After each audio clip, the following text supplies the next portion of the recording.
మంత్రి పొంగులేటి శ్రీనివాసరెడ్డి బుధవారం కూసుమంచి మండలం జీళ్ల చెరువులో ప్రజాపాలన ప్రగతి ప్రణాళిక 99 రోజుల కార్యక్రమంలో భాగంగా నిర్వహించిన ప్రజా దర్బార్ కార్యక్రమంలో జిల్లా కలెక్టర్ టి.ఎస్. దివాకర్, అదనపు కలెక్టర్ పి. శ్రీనివాస్ తదితరులు పాల్గొన్నారు.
ప్రజాపాలన ప్రగతి ప్రణాళికలో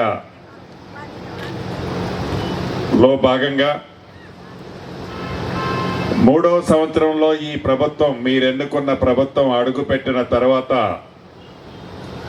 99 రోజులు రాష్ట్ర వ్యాప్తంగా ప్రతి వార్డులో, ప్రతి గ్రామ పంచాయతీలో, ప్రతి మున్సిపాలిటీ, ప్రతి కార్పొరేషన్లో ఈ కార్యక్రమాన్ని చేపట్టి అన్ని శాఖలకు సంబంధించిన అంశాలని గ్రామీణ ప్రాంతంలో, మారుమూల ప్రాంతంలో నివసించే ప్రజానికానికి తెలిపే విధంగా వారి సమస్యలను ఈ శాఖలకు సంబంధించిన అధికారులే వెళ్ళి పరిష్కరించే విధంగా ఈ ప్రజాపాలన ప్రగతి ప్రణాళిక కార్యక్రమాన్ని గౌరవ ముఖ్యమంత్రి రేవంత్ రెడ్డి గారి నాయకత్వంలోని మన ప్రభుత్వం ఏర్పాటు చేసుకోవటం జరిగింది. మీ దీవెనలతో వచ్చిన ఈ ప్రభుత్వం వచ్చిన మొదటి 2 నెలల్లోనే ప్రజల వద్దకి ప్రభుత్వాన్ని పంపించి మీ అందరి సమస్యలు ఏమేమి పెండింగ్ ఉన్నాయో ఆనాడు అధికారులే మీ గ్రామాలకు వచ్చి వాటిని తీసుకోవటం జరిగింది. ఎన్నికల ముందు చెప్పిన వాగ్దానాలతో పాటు మీరు చెప్పిన సమస్యలని చాలా వరకు ఒక్కొక్కటి పరిష్కరిస్తూ 3వ సంవత్సరంలో అడుగుపెట్టిన సందర్భంగా మరొక్క మారు ప్రతి గ్రామానికి, ప్రతి పట్టణానికి అధికారులు పంపించి ఈ పంపించిన అధికారుల ద్వారా రాష్ట్ర ప్రభుత్వం చేస్తున్న సంక్షేమాన్ని, అభివృద్ధి ఏం జరుగుతుంది అనేది తెలుసుకుంటూ ఉన్న సమస్యలను మిగిలిన వాటిని ఎలా పరిష్కరించాలని కూడా దిశానిర్దేశించే విధంగా అధికారులు మీ దగ్గరికి రావటం జరిగింది. దాంట్లో భాగమే ఈ పాలేరు నియోజకవర్గంలోని ప్రజా దర్బారు కార్యక్రమం ప్రతి మండలాన్ని 3 క్లస్టర్లుగా చేసి పాలేరు నియోజకం మొత్తాన్ని 14 క్లస్టర్లు చేసి దిగ్విజయంగా ఇప్పటికి 10 పూర్తి చేసుకుని 11వ క్లస్టర్ ఈనాడు జీళ్ల చెరువు కూసుమంచి మండలానికి సంబంధించిన జీళ్ల చెరువు ప్రాంతంలో 13 గ్రామ పంచాయతీలకు సంబంధించిన సమస్యలు ఈ రోజు ఇక్కడ నేను కూర్చొని తీసుకోబోతున్నాం. ఏదో మీరు కాగితం ఇచ్చారు, ఆ కాగితాన్ని నేను తీసుకొని పక్క అధికారులకు ఇచ్చేసి గాలికి వదిలేయకుండా ఇచ్చిన ప్రతి కాగితాన్ని ఇక్కడ పరిష్కరించేదాన్ని ఇక్కడ పరిష్కరిస్తూ ఇదే టేబుల్ మీద కూర్చొని ఇక్కడ పరిష్కరించలేని వారం రోజుల్లో పరిష్కరించే సమస్యలు కొన్ని ఉన్నాయి. 3 నెలలలోపు ప్రతి సమస్యని మీరు అడిగిన సమస్య న్యాయబద్ధమైన సమస్య అయితే ఈ ప్రభుత్వ పక్షాన 100కి 100% పరిష్కరిస్తారని ఆనాడు చెప్పాను. సార్ అంటే మన రూరల్లో లాస్ట్ క్లస్టర్ సార్ చాలా విజయవంతంగా ఇంత ఎక్కువ జనాలు ఈ రోజు కూడా ఇంత ఎక్కువ సంఖ్యలో మనకి జనాలు రావడం జరిగింది సార్.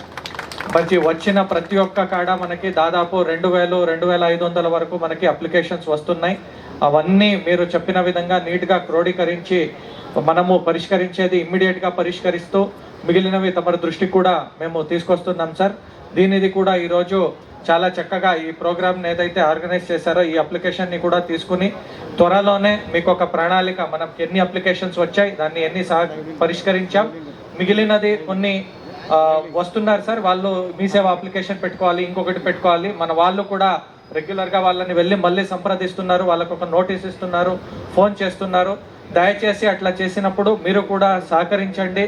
మీ సేవా సెంటర్ మన దగ్గరనే ఉంది. మా మండల్ వారీగా టీమ్స్ తిరుగుతున్నాయి సార్, గ్రామాల వారీగా. వాళ్ళు సహకరించినప్పుడు మీది సమస్య కొన్ని సాల్వ్ అవుతాయి. కానీ జస్ట్ కొందరు దరఖాస్తు పెట్టుకుంటున్నారు. అది మీ సేవలో కొంత పెట్టుకుంటే మేము ఆన్లైన్లో ప్రాసెస్ చేసేసుకుంటాం. దానికి మీ ఫోన్ నంబరు, ఆధార్ కార్డ్ ఇట్లాంటి డీటెయిల్స్ కావాల్సి వస్తుంది. కాబట్టి మనం సంప్రదించినప్పుడు కొంచెం సహకరించండి కోరుకుంటూ నాకు అవకాశం ఇచ్చినందుకు చాలా ధన్యవాదాలు సార్. Thank you.